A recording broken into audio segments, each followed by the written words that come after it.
Assalamualaikum everyone, welcome back to my YouTube channel. I'm back with a new video, and in this video I will solve self-assessment 6.8 of chapter number 6. So in the question it is written, sodium chloride and glucose both are soluble in water, but the solubility of NaCl is greater than glucose. Explain why. सबसे पहले तो आपको पता होना चाहिए solubility होती क्या है. So the amount of solute that can dissolve in 100 gram of solvent at a particular temperature, उसको हम बोलते हैं सॉल्युबिलिटी. अब सॉल्यूट सबको पता है क्या होता है, जो हम एक सोल्यूशन या सॉल्वेंट में डिसॉल्व कर रहे होते हैं. और सॉल्वेंट क्या होता है, it is like a water, ठीक है, जिसमें सॉल्यूट को हम डिसॉल्व कर रहे होते हैं. और सोल्यूशन क्या होता है, जब सॉल्यूट सॉल्वेंट में डिसॉल्व हो जाता है तो फिर वो एक सॉल्यूशन बनता है. ठीक है, तो ये आपको सॉल्युबिलिटी का पता होना चाहिए था. उसके बाद अब इन्होंने पूछा क्या है कि एक सोडियम क्लोराइड और ग्लूकोज दोनों हमारे पास पानी में सॉल्यूबल होते हैं, लाइक डिसॉल्व हो जाते हैं. ठीक है, लेकिन वो पूछ रहे हैं NaCl की सॉल्युबिलिटी क्यों ग्लूकोज से ज़्यादा है. सही है, तो अब ये एक कॉन्सेप्चुअल क्वेश्चन है जो कि अब पेपर्स में बहुत आता है. तो अब इसका आंसर आप कैसे देंगे, सबसे पहले आप बता देंगे कि भाई NaCl जो है ये it is an ionic compound. ठीक है, आपको सबसे पहले ये बताना है कि NaCl is an ionic compound. Various आपके पास जो ग्लूकोज है वो एक कोवलेंट कंपाउंड है.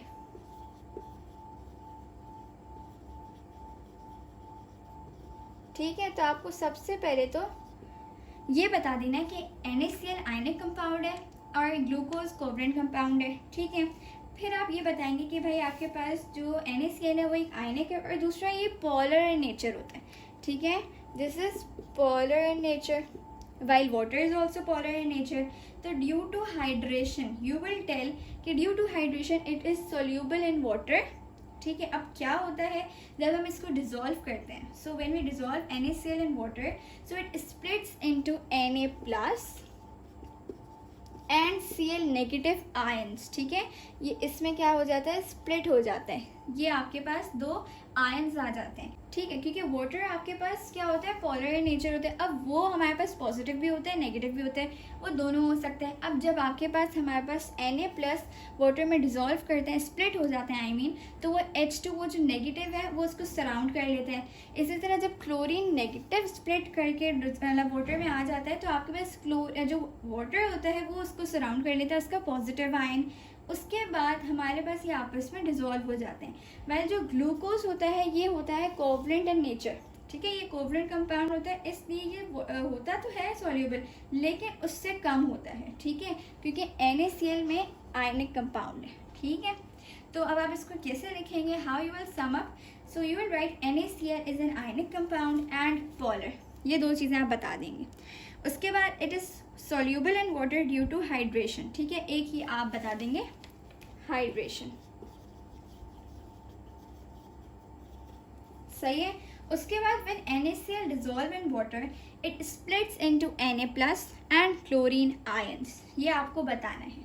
उसके बाद आप बताएंगे कि भाई जो आपके पास वाटर है H2O है, इसका जो ऑक्सीजन है ये नेगेटिव जो होता है ये Na प्लस को सराउंड कर देता है, और जो यहाँ का हाइड्रोजन है H प्लस है ये नेगेटिव क्लोरीन को सराउंड कर लेता है. ठीक है, तो आप बताएंगे कि भाई sodium has positive charge and oxygen has negative charge of H2O, so it will surround the Na plus ion. Similarly, chlorine has negative charge and the H plus hydrogen of the water has positive charge, so it will surround the chlorine ion. ठीक है, ये आप आखिर में लिखेंगे. उसके बाद फिर बताएंगे glucose is a covalent compound, it is soluble in water only due to hydrogen bonding, while इसमें ये सारी चीज़ें नहीं होती. सही है, तो अब आप ये सारी चीज़ें बताएंगे और फिर सम अप करके लिख देंगे कि NaCl is word greater than glucose. ठीक है, ये था आपका क्वेश्चन नंबर 1. अब हम मूव करते हैं क्वेश्चन नंबर 2 की तरफ. वो भी एक आपके पास कॉन्सेप्चुअल है. ठीक है, रीजनिंग क्वेश्चन है. और अब आपके पास जो पेपर है वो SLO बेस्ड हो गया, तो इसमें ऐसे ही रीजनिंग क्वेश्चन आते हैं. In which liquid of each of the following pairs you would expect KCl, an ionic solid, to be more soluble? अब आपके पास दे दिया है KCl. ठीक है, और हमें पता है ये क्या होता है, एक आयनिक कंपाउंड है.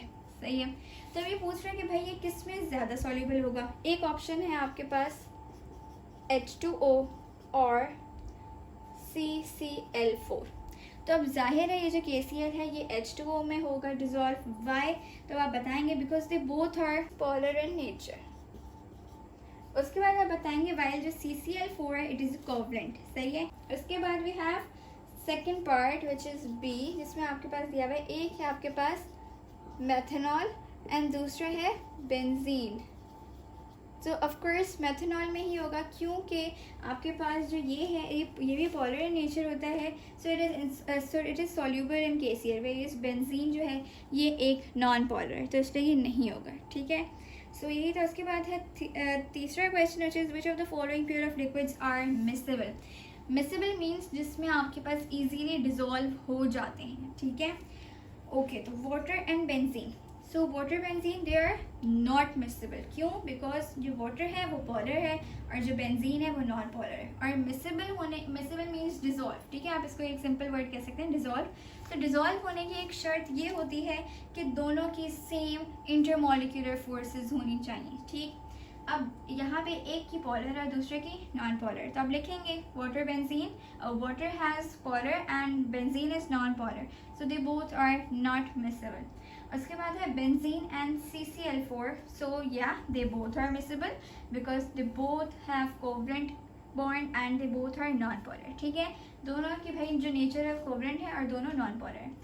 दूसरा है oil and benzene. So oil और बेंजीन ये भी सॉल्यूबल हैं क्योंकि ऑयल भी आपका कोवलेंट होता है और बेंजीन भी कोवलेंट होता है and they are non polar in nature, ठीक है। तो ये तीन चीज़ें आपको बतानी थी। सो यही था आपका इस क्वेश्चन में, आगे तो कोई भी नहीं है। सो या अब इंशाल्लाह हम सेल्फ असेसमेंट 6.9 करेंगे, वो लास्ट होगी। तब तक के लिए मेरे यूट्यूब चैनल को सब्सक्राइब करें, मेरी वीडियोज़ को लाइक शेयर कमेंट ज़रूर करें। Thank you for watching my video. Allah हाफिज़।